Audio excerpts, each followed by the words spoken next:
morning. Today is a Thursday, October 30. Sem break kasi ni Dre. Ano ba yun yung aso? Wait. So, ayun yung sinasabi ko, sem break ni Dre. Actually, last Monday pa wala na silang pasok. Tapos, sorry sa aso. Ngayon sa kapitbahay namin. Ngayon, tulog pa rin si Dre. And mag-1 PM na pala. Hindi pa kami nagla-lunch. Wait lang namin si Erwin. Nasa biyahe lang. Pero pauwi na yun ng lunch. Ngayon lang ako nag-vlog. Kasi sa bahay lang din naman ako. Wala akong ma-content. Nood lang ako, ganyan. Tapos, busy din kasi ako dun sa Skinless. So, gusto ko na siyang tutukan. And gusto na namin magdagdag na iba pang products. Like, iba pang frozen foods. Like, yung bangus, yung templado na. Tapos, may iba pa, marami pa. So, yun. Popost ko na lang. And then, bala ko rin magdagdag ng chocolates since magde-December. Kasi may bilihan dito malapit. Nangaling na ako, wait. May bilihan kasi dito na malapit na supplier ng mga chocolates. Ayun, doon kami bibili sa may C5. So, yun, gusto na magdagdag. And, kagabi pala, ayan, inasikaso namin yung freezer. Kumuha na kami ng freezer kasi it's time. Yun, kailangan na namin ng freezer. Kasi nga, dun sa freezer kasi nung ref namin is konti lang nalalagay na stocks. So, kailangan, marami na para hindi na rin pabalik-balik si Erwin weekly dun sa Teresa Rizal para kumuha ng Skinless. Nag-usap na kami na yun nga, actually matagal namin gusto to. Kaso yun, nabuelo pa kami. So, hindi ko pa ina-unbox. And, hindi ko pa siya ina-unbox kasi may lilinisin pa ako doong space sa tabi ng table. Ilang araw ko na actually pinag-iisipan kung saan ko siya ilalagay. Kasi parang hirap kasi mag-let go ng mga gamit. Well, yung ibang makeup, siguro declutter ko na lang para mabawasan na din. Ayun, hindi ko lang sure kung saan ko ilalagay yung iba. Kasi may bag ako dito eh. Yan, tapos yung maliit na tape. Basta may magulo. And hindi na rin ako makapag-add ng storage kasi maliit lang din yung bahay namin. So, puno na kami ng storage. And, yung nasa taas pala ng chest freezer is printer. Kasabay din ng ng kagabi ng chest freezer in-avail namin. Kumbaga, binandle na namin. Gift namin for Dre. Yun lang yung request niya for Christmas gift. Actually, hindi siya pala hingi. And, as in, minsan lang siya mag-request. Kaya, ayun, ginrant na namin. And, yung isa sa mga trusted brand ko is HP. Dapat Epson, kaso hindi napasok dun sa budget.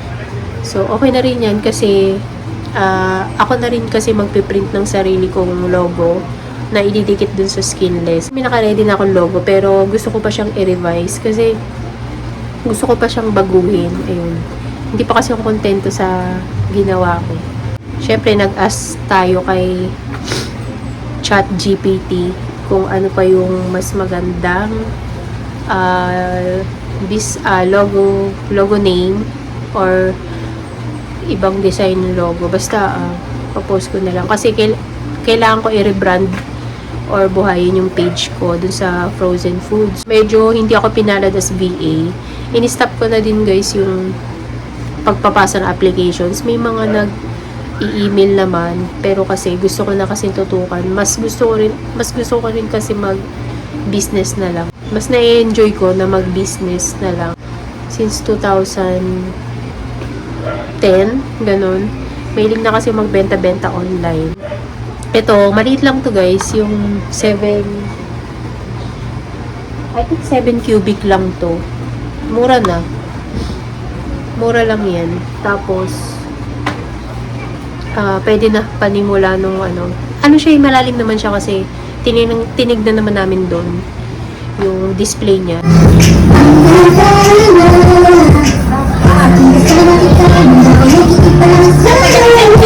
And yan is stock. Nakailang tingin din kami ng store kagabi. As in, ginabi na kami. Kasi nga, merong ino-offer sa amin yung una is hindi namin kilalang brand. So, ayoko kasi yung, syempre, di ba, tayo gusto na rin natin yung trusted brand. Hindi ko kasi kilala yung brand na inaalok nila sa amin. Or bagong brand kasi yun. So, mas ko tong Kondura. So, ayun. Agenda ko yun, maglinis doon. Para, ito yung paglalagyan niyan. Ma-unbox na natin. Pero, hindi ko pa siya gagamitin. Kasi, wala pa naman din yung stocks namin. After Holy Week na kami magre-restock ng Skinless. So, ayun. Thankful ako sa mga buyers ko, mga reseller ko. Kasi, wala pang 1 week, sold out na lagi. So, ayun. Weekly na nga bumabalik si Erwin doon. So, this time, siguro makakuha na kami ng maramihang stock talaga. So, ayun. Ano pa ba? Wait. Ang init. So, later pala, gagawa din ako ng pastil or yung kagikit na tinatawag. Kasi pang lang. Mahilig kasi kami sa pastil. Yung may pinagbibilang kami dito kaso minsan kasi wala. And yung tita ko dati nagpapastil yun. Kasi wala siya dyan. And nahinto niya. Nandun siya now sa Cavite. Sa kanya kami bumibiling pastil kasi dati. So, ayan. Natatakam kami sa pastil lagi. Kasi yun, onting lang, busog ka na agad. Tapos pinapartneran namin na minsan ng itlog. Boiled or sunny side up. Ayun. So, nagtoto na ako ng chicken. Pizza yun. So, parang marami-rami ngayon nabili ni Erwin. Pero, yan, let's see. Ang wala lang ako is turmeric powder. Hinahalo kasi ng turmeric powder yun. And sabi ni Erwin, okay lang daw. Total pang self-consume lang naman. And ayaw din namin kasi yung may kulay. Gusto namin yung dark lang. Ayun. Yan, mamaya medyo matrabaho nga lang din kasi i-shred mo pa yung chicken. Wala kasi pa akong pang shredder. Yung nakita ko may nakita ko sa TikTok noon.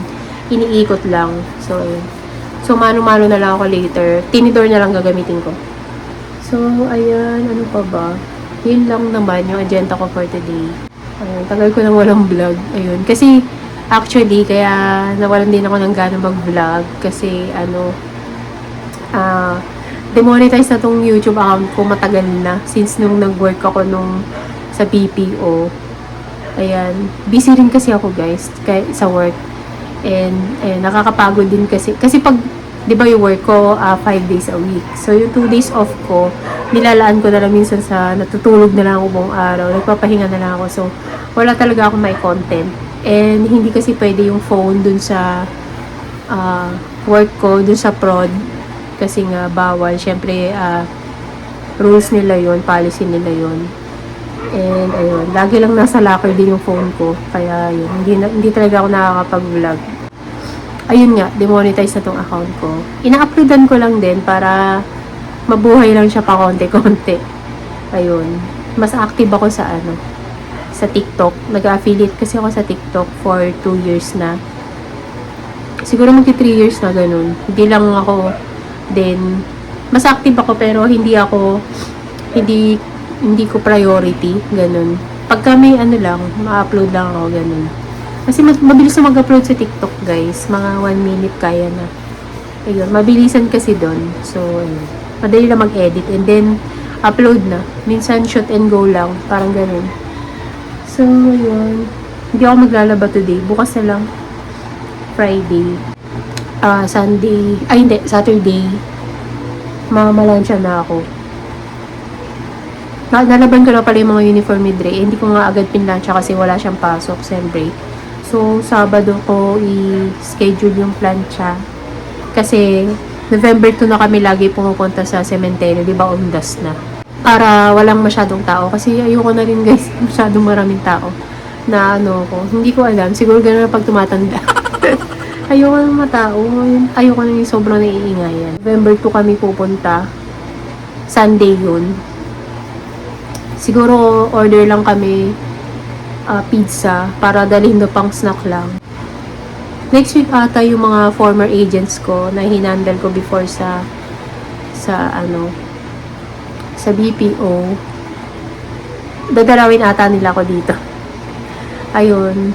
Nakaka-touch naman kasi kahit maganda na yung mas gumanda pa yung mga work nila ngayon, nasa TP pa rin naman sila. content moderator pa rin sila. Kahit gano'n, hindi sila nakakalimot.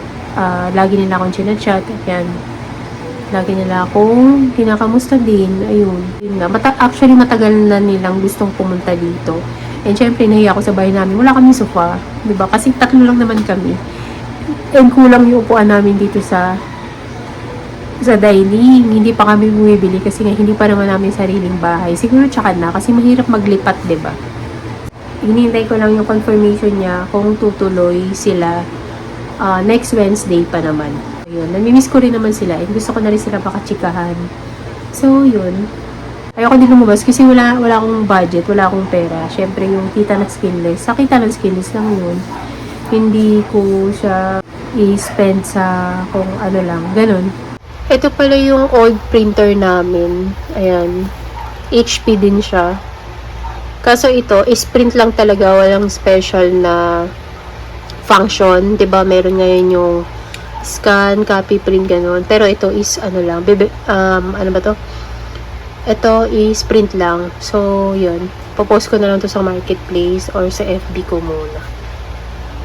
Ito guys, ang ganda nito. Ang kagandahan kasi dito, kahit hindi mo na siya set up sa PC, and hindi mo na kailangan i-open yung PC para magamit to. Pwede na siya through phone kasi nga, yung may wifi na to. Ito yung mga bagong printers ngayon, diba? So, ganyan siya. Maliit lang siya. Compact lang din yung inano ko. Maliit lang. Carry lang. Ayan. So, kagabi nga, sinet up namin ni Erwin to through phone, dito lang sa phone ko. So, diba, ang convenient niya.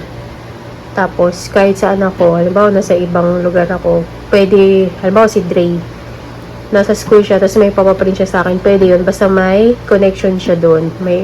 Tapos, ito naka-on sa, ayan, sa wifi. Ayun, since itong PC namin is medyo may kabagalan, kaya ang hassle pag i-turn on mo muna, tapos, dun ka magsiset up ng print, pero dito, sa cellphone na lang.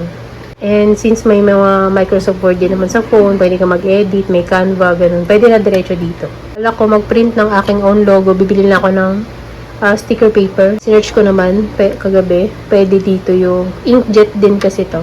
So, pwede mag-print ng sticker for label sa mga ayun, sa frozen foods. Ayan, pwede siya. So, ayan, okay na to. On mo lang siya, and then, yan, pwede ka na mag-print. Pati picture, pwede na to diretso. Ayan yung ink niya. Full pa siya. Grabe, ang dilim. Kala mo alas 6 na. Ayun, ang lakas ng ulan. Actually, ilang araw na nag-uulan. Sa cellphone mukha lang maliwanag, pero makulimlim. Kaya ayun, lumakas na naman yung ulan. Yun. Ay guys, so tingnan. Meron na kaming ano tawag dito? Mesh screen door or mesh curtain. Ayan, hanggang babayan. Ang ganda nito. Ang ganda ng quality. Sobrang kapal na ito. Ayun. Meron kasi akong nabili before. Napupunit agad kasi walang size para dito sa door namin. Malapad yung door namin. Kaya hindi standard yung size ng door. Malapad. So, yung dati na una ko nang binili is pinilit ko. So, napupunit ito. Pero this time, ayun, makapal siya. Ang ganda niya talaga. 300 plus lang. So, marami din siyang magnet. Ayun. Kaya wala nang pumapasok sa amin na lamok. Ay, lumakas na talaga siya. Nabutan na si Erwin. My gosh. Oh my God. Yung basura namin, hindi ko nakukuha. Saka may pampapilit yan sa baba. Ayan. Kung saan siyang nagko-close. Ayan. Pagpapasok ka, ayan. Diba?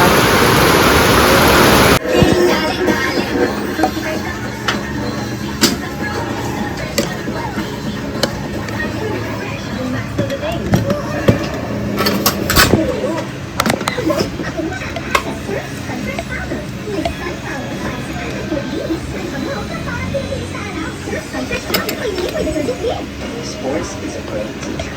It isn't just discipline. Grit. And teamwork. Sa sports na tututo at champion sa buhay. Ay, ito muna yung picture. So, bawang, sibuyas. Pamintang buo. And And mag-add ako ng isang chicken broth cube. Ayan. Mag-add ako isa. Kasi gagamitin ko yung broth niya later. Ayan. And laurel.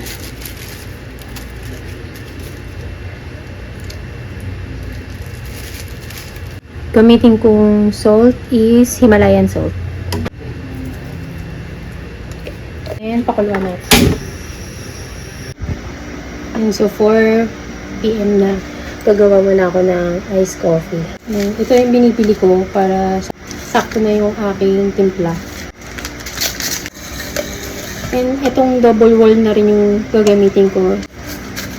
Kasi malaki siya. And pag nag-iced coffee kasi ako, nagpo-froth kasi ako, so umaapaw siya. Kaya kailangan ko na malaki. Mag-add ako ng ito, cinnamon. Lagi may cinnamon yung coffee ko, iced coffee.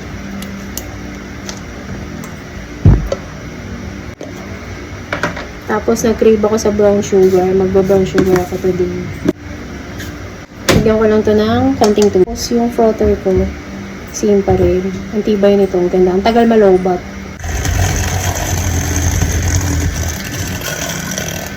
Mabilis lang siya mag-froth.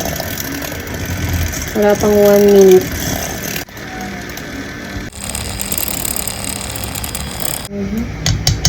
Ito yung gamit kong ice molder. Sakto na to dito. Marami na to guys. 60 grids lang siya. Ayan. Ito siya. Mabilis lang din siya mag-freeze. Silicone. Ito yun. Wala kasing outside. Nag-yogurt kami. Nakakainis. Natatakam pa naman ako sa outside. Pero ito, tinry ko tong velvet plant-based oat milk. Oat milk din siya, pero mas gusto ko pa rin lasa ng outside. Masarap naman siya.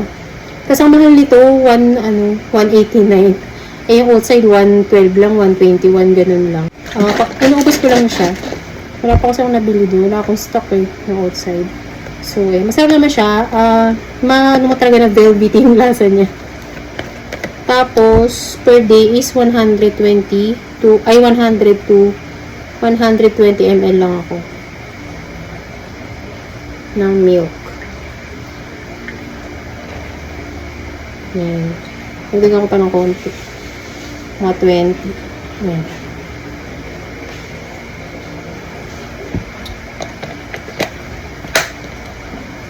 And last day, ito, meron ako natirang yung DIY na sea salt cream. Lalagay ko. Ay!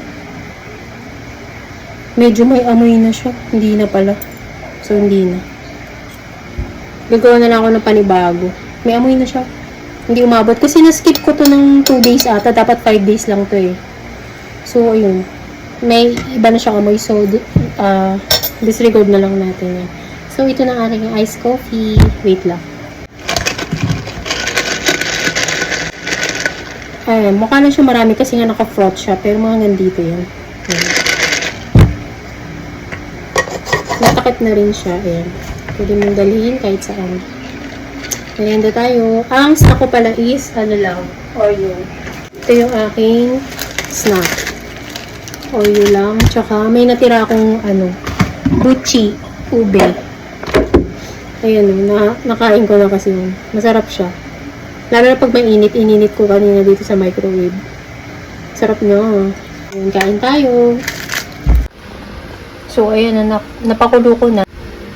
Papalamigin ko lang bago ko siya himay-himayin. Tapos, maghahanda na ako ng maraming bawang o isang buong ganun. Sibuyas, yun.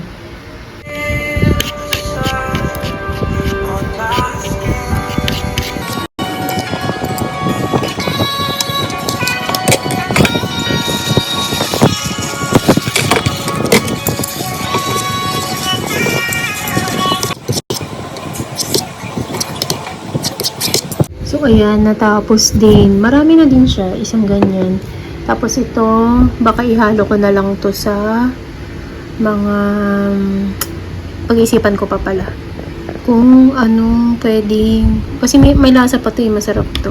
Hindi ko talaga siya sinimot kasi may paggagamitan pa ako niyan. Watching, it's Julie's Life. So ayan, mag-aano na lang ako ng bawang sibuyas. Food processor ko na lang para mabilis, sakit ng kamay ko. So ayan, marami na din. Ayan. Okay lang yan na medyo may ano pa, yung red kasi lulutuin naman uli yan.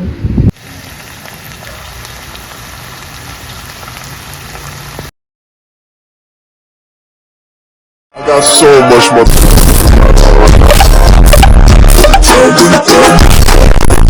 Bust it down.